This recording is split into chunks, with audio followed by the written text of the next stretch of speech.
Yo, what's going on YouTube? So, today's my day off, my first day off as a travel CNA. I wanted to kind of go in and let you guys know about like how travel CNA works. So, for those of you guys that are new, please subscribe to the channel. This is the 3121 movement, and I'm so thankful for the people that follow me and subscribe to this page. So let's go ahead and get started. When it comes down to travel CNA, to me, the foundations of the profession. So what is a CNA? For anyone that doesn't know what it is, it's a certified nursing assistant in the medical field. We're pretty much the face of the medical field. We're taking care of the patients, we're doing hygiene care, we're dealing with all kind of different medical issues. We report to the LPN and the RNs as well. Again, I like being a CNA. It's not the best or the cleanest job, but I do like being a CNA because, again, I'm working with residents that some of their families have forgotten about them. They take them out here to these facilities and here's the responsibility, and sometimes that's pretty much it. So being able to learn from the seniors that have so much more experience than I have, that have lived life, and that can tell me about life and give me some recommendations of how to go about navigating life and things like that.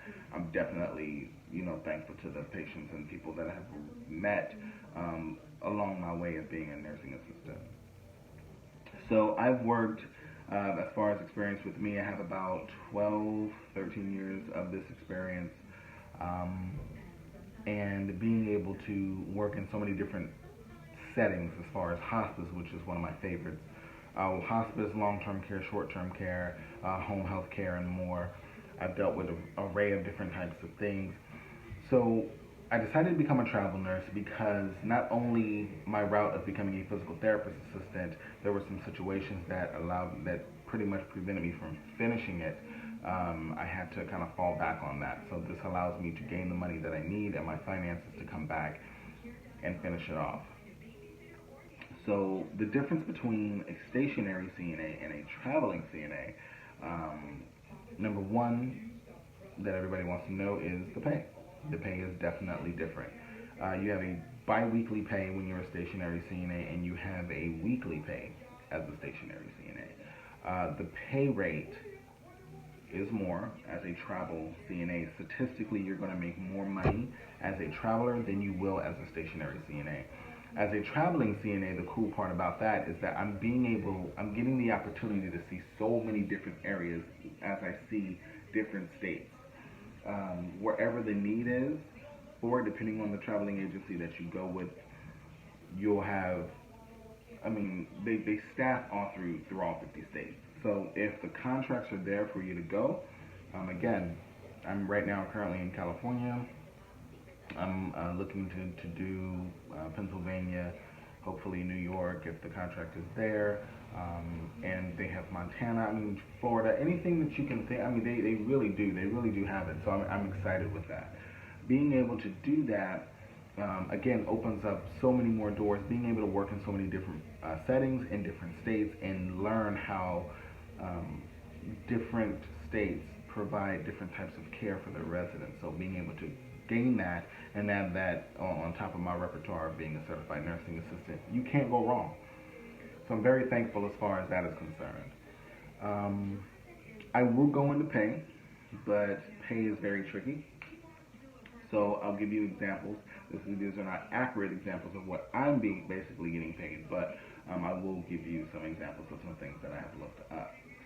So, giving examples of this, as a stationary CNA in Vegas, I was making about $13, $14 an hour. When I was working for hospice, I was making about $17 an hour. So, we're going to do some calculations here. If you're working, your stationary CNA job, and I have my computer here, this is what I'm looking at. So, when we talk about being a stationary CNA, let's say you're making $14 an hour. Of course, you times that by 80 hours, you're going to go ahead and make about $11.20 minus whatever state that you're living in.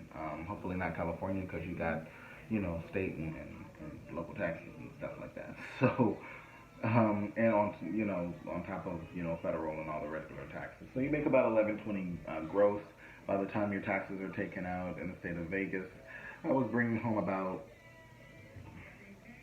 900. As a traveling, and that's every 2 weeks. And so as a traveling CNA, you can average out, let's say, your stipend is about, well, not your stipend, but your base pay is going to be like $14 an hour. You take that and you do that for a week. So if we did 14 times that by 40, okay, your average is going to be about 560. Taking out taxes, it's a pretty low end. So you're going to end up, we'll just take 100 out of it, and so you come home with 460. Okay, but they give you a stipend. Now, stipends change as the states that you go to change. So we'll say in the state of California, my stipend is, for my housing, is $575. So you add, of course, $575 on that, and then we'll say that's tax free. And so we'll say that's about $1135, and then you add an additional, we'll say $300 for your meals and incidentals. That's $1435. So that $1435 is what you're getting paid every week. So every Friday you're getting paid, and you're taking home $1435 every week. Now, your contracts can last as long as 8 weeks or 13 weeks. So we're gonna say, let's do it on an 8-week contract.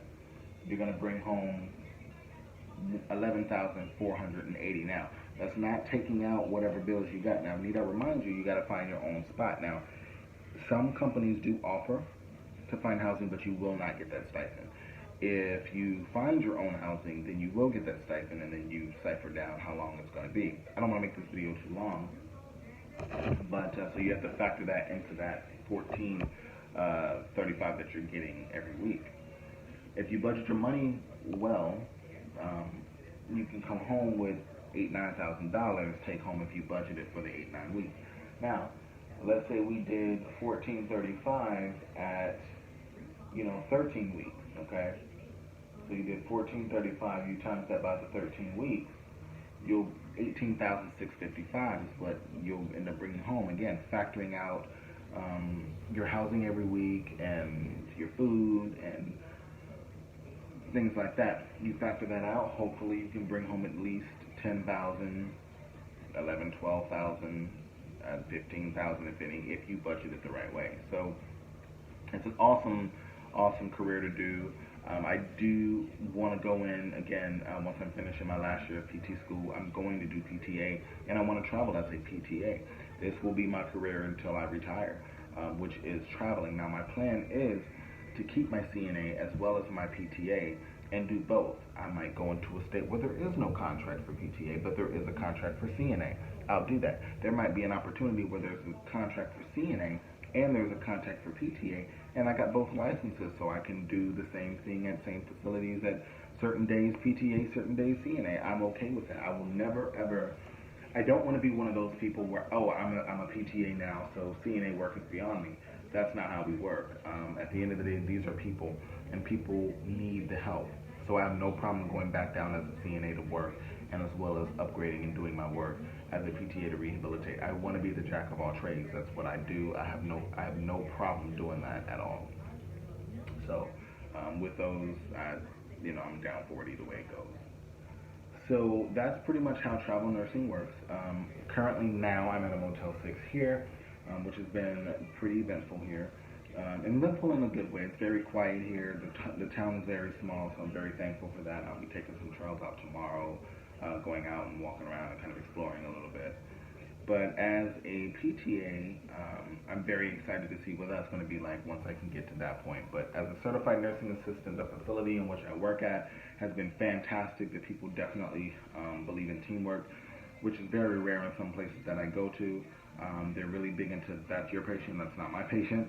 So It's really good to work with a great team, and I've run into some great people, so I haven't had any issues yet on my first week of traveling as a certified nursing assistant here in California. So we'll see what next comes up. So anyway, I just want to share that information with you guys. Keep subscribing.